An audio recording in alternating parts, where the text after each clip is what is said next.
with your host, Smitty. What is up, good people? We're starting the show over. We had a cluster of a time getting this thing going today, but we're back. Here's the show. We're gonna make it really quick. It's gonna be fast and to the point. Dominating your second round. How do you dominate the second round? We've already done this like 5 times. We're doing it again, and we're gonna do it one time. In the second round, if you have, let's say, the 1 pick, that means you're gonna have the 24 overall and the 25. If you've already drafted McCaffrey or Barkley and you can pair them with a Lamar and a Kittle, who we show right here on ADP data as being number 24 and number 25, or you can pair a Barkley or a McCaffrey with a Lamar and Kenny Golladay, a Lamar and Evans. I've circled the players I am loving in the second round in 2020, and I put a line through the players that I don't love in the second round in 2020. I don't like Connor. I don't like Aaron Jones. I don't like Miles Sanders as high as he's going. I'd like him at the tail end of the second round, but I do not like him at 12 overall. I do not like Mixon at 11 overall. If either of those guys fell into the top of the second, I'm avoiding them because Ekeler's safer. Drake is safer. Tyreek Hill is safer. I know you could say Drake is injured right now. Smitty's in a walking boot. Then you have me there. I'm banking on an also injured player, but it just so happens that I love his offense and situation so much that I'm willing to take the gamble on Drake when I'm not as willing to take the gamble on Sanders. The situation isn't as good in Philly as it is in Arizona, in my opinion. Drake is custom fit for that Arizona Cardinals offensive attack. As you've noticed, I didn't highlight or cross out Julio. I didn't highlight, oh God, Hopkins needs a circle. Holy smokes.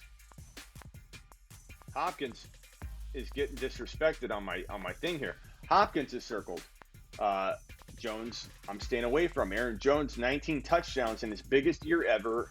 That offense or that coaching staff doesn't believe in the guy. That coaching staff has said repeatedly, we're going to run multiple running backs. Beat writers have asked that coaching staff, hey, Aaron Jones, 19 touchdowns. Do you think you're finally going to lean on him? We're going to run multiple backs. And you're like, okay, this is stupid.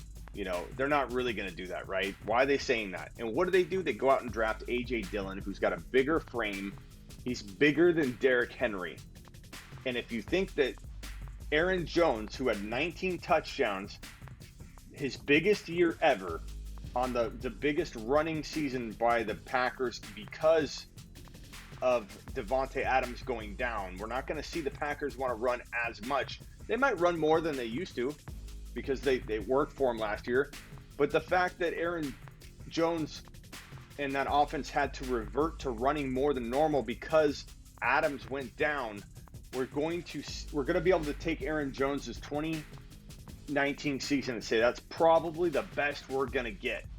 And if you dial back the TDs, Aaron Jones's bread and butter category from 19 to even 10, and you give him his freaking 1084 or whatever he had on the ground, 1084, Aaron Jones is not looking like he's set up to dominate in 2020. I don't like that at all. I stay clear of Aaron Jones anywhere near that little 12 to even 27, 26 range, maybe 29. Because look who's above. I'd take Mike Evans all day long over Aaron Jones. Kenny Golladay all day long over Aaron Jones. Chris Carson, no way. James Conner, why the hell is James Conner climbing into the 2.11 range? Are you kidding me? Give me Hopkins, give me Mahomes, give me Kelce, give me Hill, give me Drake, give me Ekeler, give me Lamar, give me Kittle, give me Golladay, give me Evans. Those are all safe options. I didn't circle Nick Chubb. I didn't circle Julio. I didn't put a line through him either. I'm kind of indifferent at their current ADP values. That means I don't hate it. I don't absolutely love it. Chubb kind of has a lot of appeal there, but I still feel like the risk is very heavy. Very, very, very big risk, I think, for Chubb. I'm feeling Hunt like crazy. I'm feeling Hunt. Hunt's the man. So if you've got the 1 pick, how can you screw this up? Your next two picks are gold. Your 24 overall and 25 overall picks, if you hold the 1.1, those 24 and 25 overall picks are just as good as everybody from like 12 down to 24. In fact, I kind of like some of the names better at 2.8 to 24 overall than I do the guys at 12 that you almost feel like you have to take because you're up there at that range. You got to take these names like Julio. You got to take the guys like Miles Sanders. You got to take Joe Mixon, right? If you're up there. No, you don't. You could trade down, or you could just be bold and say, I'm taking Patty Mahomes at 2.05, and I don't care. But give me Barkley or McCaffrey and Evans and Golladay. Give me Barkley and McCaffrey at 1 or 2, and give me Lamar and Kittle. Give me Barkley and McCaffrey at 1 or 2 overall, and give me Mahomes and Evans, Mahomes and Golladay, Mahomes and Kelce. Oh, and I didn't circle Godwin. I'm fine with Godwin there. I don't know how I missed that. I missed a couple people. Godwin. If you've got the 5 overall pick, you're likely going to get Clyde Edwards-Helaire or Dalvin Cook and Hopkins or Mahomes or Godwin or Lamar or Tyreek Hill or Ekeler or Drake. The 5 picks gold. And if you're lucky in the 3rd round, a Kelce, Kittle, Evans, or Golladay may fall to you. If they don't, you have yourself a lot of good options, like maybe Jonathan Taylor if you want to reach a little early. Melvin Gordon is kind of about right there. Neither like a home run because there's risk, but there is risk. AJ Brown's climbing. I hope to God we're not having to pay mid-3rd round value for AJ Brown. If you've got a number 7 overall, you're most likely going to land a Mike Thomas. And now this is where I'm getting on board with going wide receiver. And I'm even prone to going wide receiver if you get the right 3rd wide receiver. If you don't, abort mission and get your ass on over to the running back and QB categories and make your selection accordingly, or tight end. But it literally is one of my favorite approaches right now is to go wide receiver if it works out. If you can get yourself a fantastic, let's see here. So I got to do some housekeeping real quickly on YouTube. There we go. If you can get yourself an appropriate elite 3rd round wide receiver, I do like the wide receiver. Now, in the cases where that has worked out, that 3rd wide receiver is typically Evans. And you won't get Evans probably past 3.4. You won't get Golladay past 3.4 most likely. So for me, it's if you can almost trade up or something, you're more likely to be able to land the wide receiver. Hit the thumbs up on your way in. We got like 35, 40 people in the room constantly, and we only got 5 thumbs up. Really? 5? 5? Wipe your feet, bros. Jacob's definitely a top 10 running back. I agree with that, Ian. Le'Veon's tough to trust right now. Jenkins, I don't know that I'm going near Le'Veon right now. I just feel like the one thing is weird. The thing that's weird about Le'Veon is he's ripped right now. The reports that he's out of shape and slow, I don't know if I buy that at all. The dude is ripped. Maybe he's too big and he's slowed down because of it. Maybe. But give me a break. That guy looks absolutely ripped. Just completely ripped.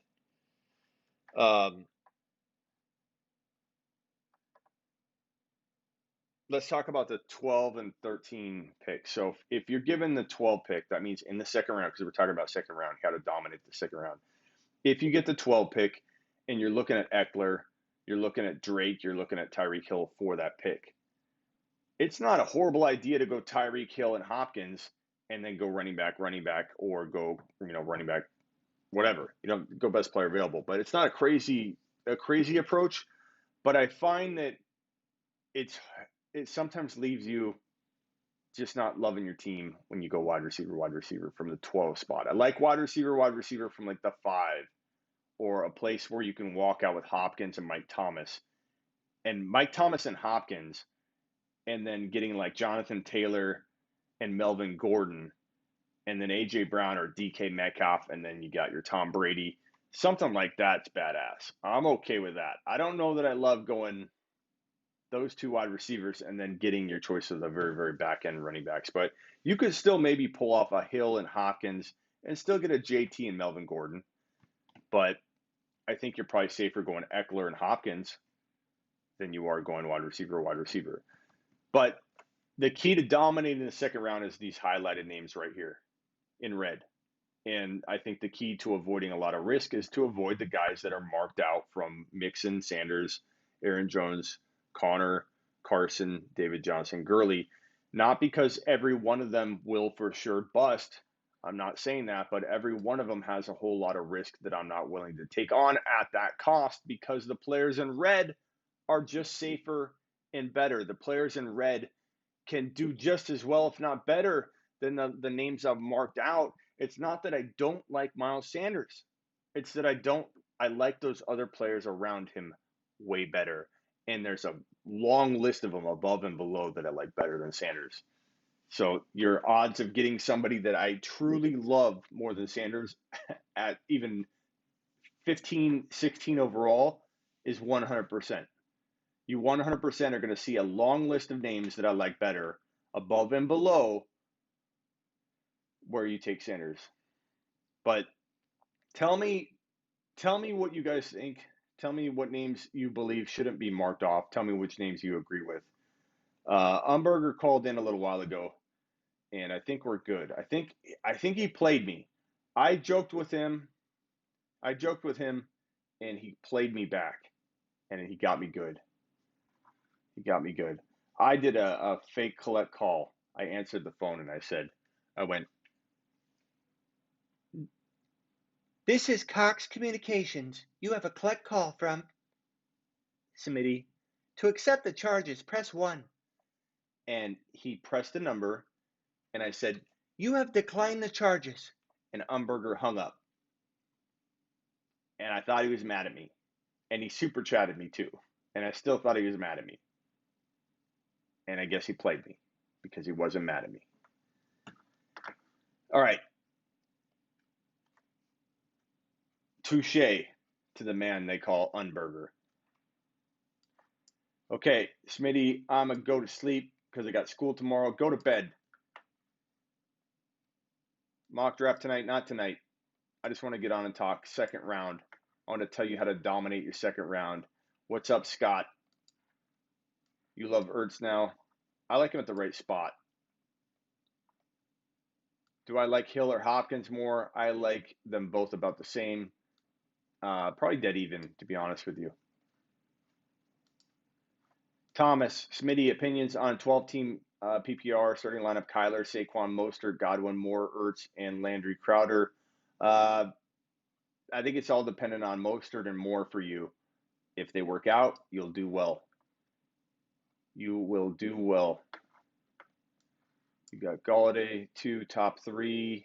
I think Golladay is going to be top 5. I love Golladay. Still can't decide what I want. 12, 13 still. Yeah, I'm the same way, man. I go back and forth on whether I want to go Ekeler and Hopkins, Ekeler and Hill, Ekeler and Drake. Obviously, if, like, for whatever dumb reason Clyde fell there, that'd be amazing. Try and trade up. I hate that 12 pick. I usually try and trade out of it if you can. Smitty, what do you think of this trade? Dalvin Cook and A-Rob for Derrick Henry and Calvin Ridley. This is one of those trades where it's just like, I take Dalvin Cook and an A-Rob, but I feel like it's one of those trades where it's like even swapping. It's like, I'll give you my $10 bill for your 10 ones. And it's like, well, I like it. I like one bill better than 10. Then again, what if I need a $1 bill? It's like that's the trade I feel like I'm evaluating on that. It's like, give me something with more meat to it, man. Give me like a totally legit, like 5-for-1 trade. That's what I'm talking about. Godwin over Hop, says Kango. I don't blame you. But I think I like Hop more right now. Brady, baby, says Kango. Brady's gonna ball. I don't know why other people aren't talking about Brady the way that we are here. I don't see anybody talking him up like this is a top 5 quarterback. I see people going, he could be good. I mean, Arians. We're gonna, not us, but people are gonna look back and say Godwin, Evans, Gronk, Arians, the Tampa Bay attack. How did we miss this? People are gonna be like, how did we miss this? It's so obvious, man. Unless he gets hurt, it is obvious. The writing is on the wall. Brady's going to have a maybe top 2 to 5 QB season. Would not shock me if Brady at week 7 was like number 2 in fantasy scoring. Maybe finishes 5, but I would not shock me if at different parts of the year Brady is sitting at number 2 or 3 overall, or even 1. Like, let's say after like 3 weeks, Brady's sitting there at number 1. I'm not saying he'll finish there. I'm not saying he won't, but I wouldn't be shocked at all if he was sitting there at number 1 after 3 weeks. Tampa Bay attack, Smitty knows, says Kango. Thank you, Kango. JP traded Ekeler and a first for Hill and Gordon. Ekeler and a first for Hill and Gordon. Or Melvin Gordon? I like that, bro, because Ekeler and Hill, you could argue. And, I mean, it depends on where the first is, though. What will CEH finish this year? I'm going to say top 5 without breaking a sweat. And I think Clyde's going to be so good in 2020 that he's in a rotation for being taken at 1.1, 1.2, and 1.3 next year in redraft leagues. I think some people are going to take him at 1.1. I think most people will probably take Barkley. I think McCaffrey and Clyde will be that Barkley this year where you have McCaffrey, and then somebody comes in with a Barkley. McCaffrey, somebody drafts Barkley 1.1. Then McCaffrey, like everyone's pretty much drafting McCaffrey, but 1 out of 5 or 6 drafts, you see Barkley go 1. I think it's going to be Barkley. A lot of people take Clyde once in a while. Barkley, Clyde. Clyde's going to be so good in 2020. He's going to go 1.1 on occasion in 2021 drafts. Mark my words. Clyde is going to sleepwalk into 65 receptions as a rookie. Kango says, I bet Tampa Bay versus KC in the Super Bowl. Can't happen.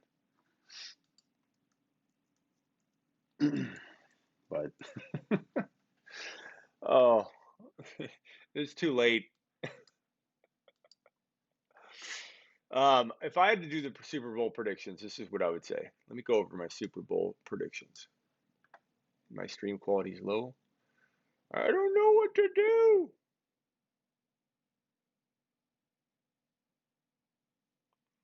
Okay. I think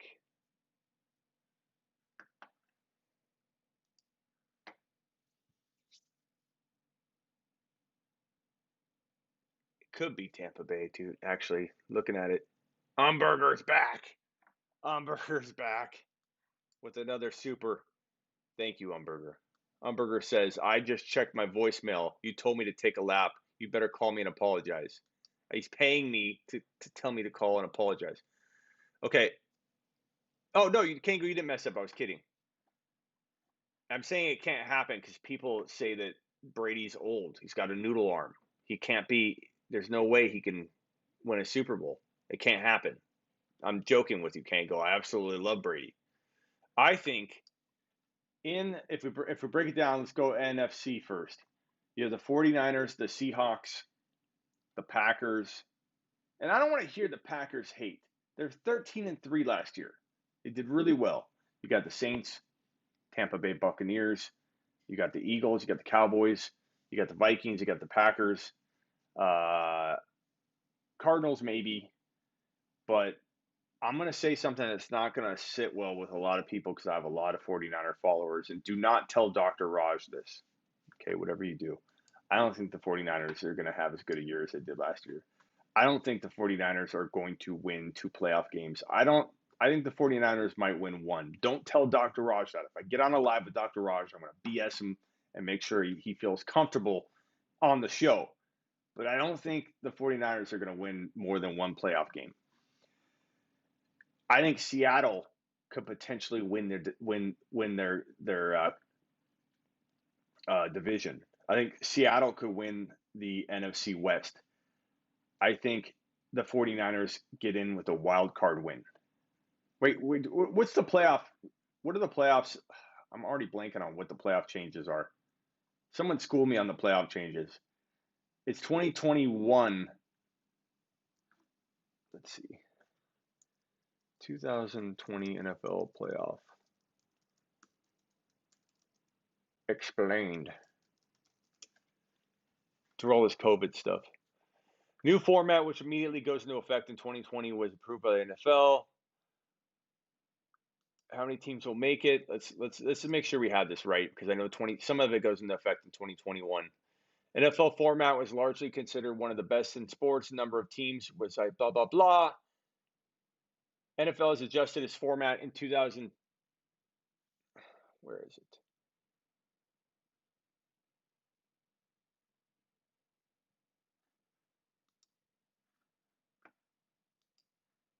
NFL has officially expanded its playoff format to 14 teams in time for 2020 season starting. This upcoming season, the playoff field will expand from 12 to 14, allowing one more wild card team from each conference. Okay, that was what it was.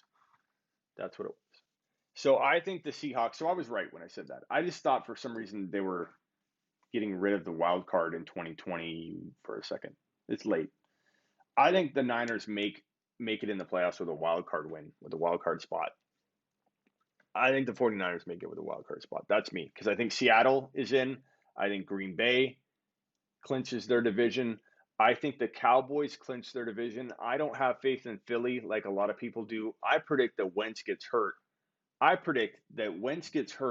And not only does Wentz get hurt, I think that Jalen Hurts comes in and plays so well without having to look over his shoulder. He comes in as the savior. And I think Jalen Hurts looks so good because I like him. He's a good quarterback that I think he fits that system. And they're gonna be excited to have a guy they can count on. I bet you 2021 is a quarterback controversy, and they don't know what to do. And Jalen Hurts starts 2021 for the Philadelphia Eagles. But they could have some ups and downs because of this. So Cowboys clinch the NFC East. Saints get in, but Tampa Bay wins the NFC South. So Saints get in, 49ers get in, Tampa Bay clinches, Dallas clinches, Green Bay clinches, and the Seahawks clinch. Nailed it! Baltimore clinches the AFC North. Pittsburgh is spotty. I don't think Pittsburgh comes back on a tear. Defense is good. Offense is going to be shaky. We don't know where Big Ben is. Will he stay healthy? Juju was a disappointment. Connor, we don't know what we're getting with Connor. They'll be a playoff team. They'll probably win a wild card spot, but Baltimore clinches the AFC North. Kansas City clinches with ease the AFC West. I almost worry that they clinch it so early that, maybe week 16 we're worried about Mahomes sitting on top of week 17. Not scared about the Broncos, the Raiders, or the Chargers at all in that AFC West. AFC East, I believe, is going to be an easy clinching by, I don't know. The Patriots might be a surprise. What do you guys think about New England and Buffalo? Who's going to clinch that division? Who's winning that division? I'd love to hear what you guys think between Buffalo and New England. That's a tough one. I also think Tennessee's going to be tough. I think Houston's going to be tough to predict. Oh, I'm tired.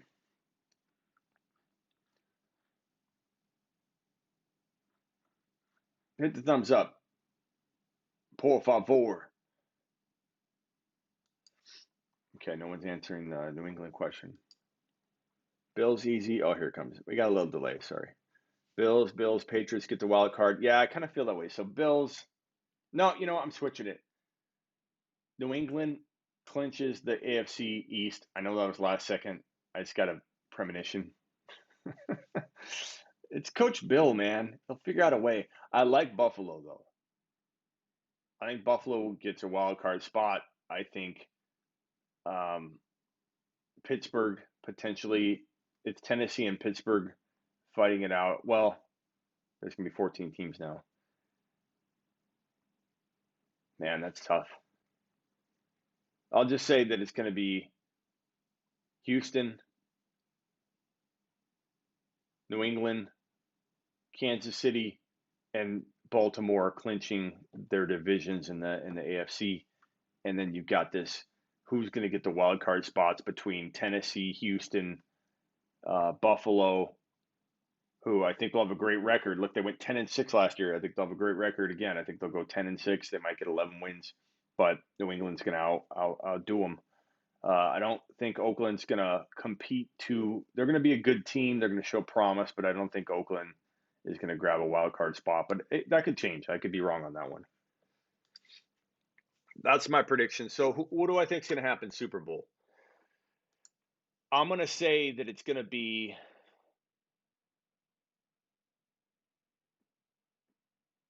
the final four teams in the NFC will be the Seahawks, the Cowboys, the Saints, and the Bucks. And I don't know if that can, depending on the wild card and how that seeds, I don't know if they'll all be able to match up against each other. But Bucks, Saints, Cowboys, and Seahawks are the final four teams. I do feel Tampa Bay is going to the Super Bowl. This is Tom Brady. This is Thomas Brady. This is Thomas Brady's possibly last hurrah. He might play another year after this, but this is Thomas Brady's season. This is the story we've all been waiting for all year, all off season. This is going to be one of those stories we look back on and go, it was on the wall. The writing was on the wall. If I had to predict a team to beat them, it would probably be the Saints, but I think it's going to be Tampa Bay that goes to the Super Bowl. Now, I don't know that they beat the Chiefs. They might, but I think it's going to be the Ravens, the Chiefs. I'm only going to give you. I think they're the only teams that I can say with confidence will be in the conference championship game. It'd be the Ravens versus the Chiefs. I think the Chiefs win and face the Tampa Bay Buccaneers. I want to put that on screen. You tell me who you think is going to win. So I agree with you, Kango. Tampa Bay. It can't happen. Can't happen. Brady's too old.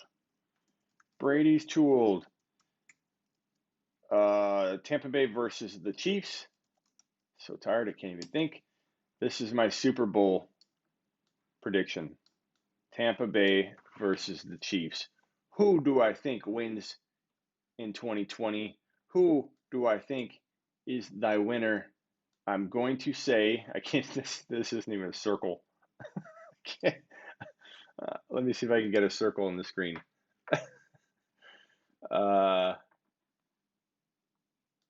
Let's do this. Oh. Forget it. I think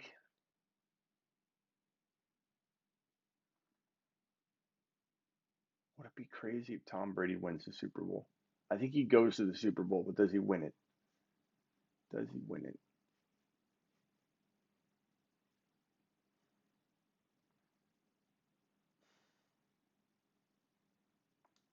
The golden boy, Mahomes. I just feel like Mahomes is going to win like 4 championships or 4 Super Bowls in like 7 or 8 years. It just feels like that kind of guy. I'm gonna go KC. KC wins the Super Bowl, but they play the Bucks. I know a lot of people are gonna act like that's crazy, but just wait till it happens. Ian says Brady flops this year. It's possible, bro. Anything's possible.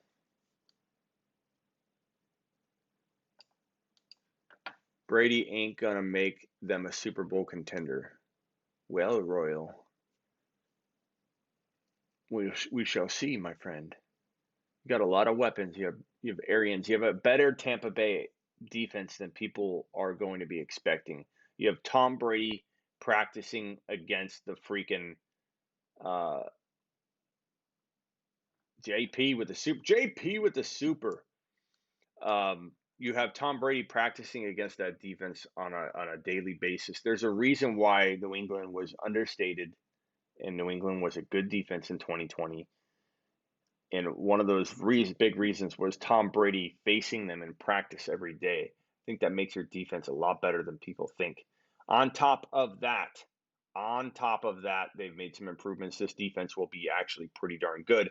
And when your offense is efficient, Tampa Bay's defense was always on the field last year because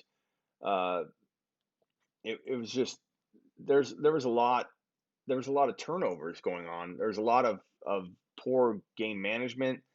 It was hard to predict things. They're very inconsistent on offense. Tom Brady is going to allow that defense to rest. He's still going to score a boatload of points, but it's going to be a great year for Tampa Bay. They're going to be much improved across the board. Mahomes is certainly better than Brady, of course, right now, but you're talking about like statistically, talent level. Can Brady still win a championship or can win a Super Bowl over Mahomes and outthink him and use his wisdom and with all the weapons he has? Yeah, he could. He could totally beat anybody. But hey, Royal, that's why we have opinions. It's okay. It's okay, Royal. All right, guys, I'm out of here. I like N'Keal Harry Austin. I hope he shines this year. He was kind of set up for failure last year, and he got hurt. I think he has a real shot to be an elite player. Vikings will still be tough. Yeah, but I don't think Cousins is going to help them go deep into the playoffs, man.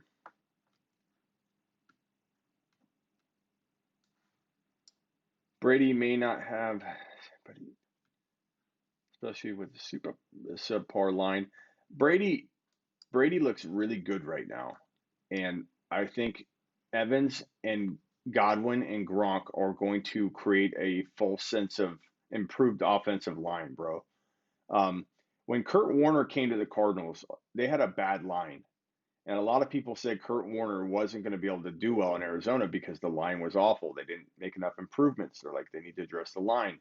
But what happened when you get a passer in there like Tom Brady, or in the case of Kurt Warner going to Arizona, you get a quick release quarterback. You get a guy that makes decisions, knows how to get rid of the football, and not take a sack, and make smart, quick decisions and the right decisions, and read the right routes, and read the defense entirely, correct. You create a better offensive line. People don't realize that a lot of the offensive line issues were a result of the quarterback decisions that were being made. And think of it like if you're blocking, when Smitty calls collect hit, I hit two. JP, Brady wins his 7th. Sorry, I didn't read your comment, JP. Thank you for the super chat, JP. And thank you, Umberger, for the super chats. Thank you all for the super chats, helping keep the lights on. This new studio is underway. I can't wait. But what I was saying was Kurt Warner created a vast improvement immediately, given his playmaking ability, given his quick release, given his ability to read defenses, his ability to command that offense, to spread it out. Brady's going to spread things out better and more efficiently than Winston did. And I know Winston threw for a lot of yards, and people say that Brady's not going to throw as much as Winston. But let me tell you something, man. Brady's going to be efficient, and it's going to help that team overall. They're going to stay stronger longer. They're not going to wear down on defense. The offensive line's not going to be tired and worn down. This is going to be a much improved team across the board. That includes the line, that includes the defense, that includes special teams, that includes everybody. It's a trickle-down effect. And people don't give that thought enough thought. So late. And they don't consider that Tom Brady will improve that line immediately. Just his presence, his skill, his wisdom, his ability is going to improve that line like that. All right, I'm out of here. Appreciate all of you. Later.